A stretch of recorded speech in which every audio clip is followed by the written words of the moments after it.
Welcome. In this video I will show you how to change Siri Voice on Apple Watch Ultra 3.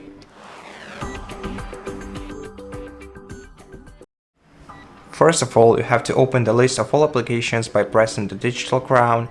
Then you're gonna have to open Settings app, and then in the Settings app find Siri settings from the list. Once you find Siri, tap on it and then scroll down the settings list until you find the Siri Voice. Tap on it, and as you can see, well, different languages have different variations, but first of all you can select the accent of your Siri. The colors of the sky fade. The colors of the sky fade with the setting sun. As the stars begin And the colors of the sky fade with the setting sun. And then you can also apply different voices to each of the accent options.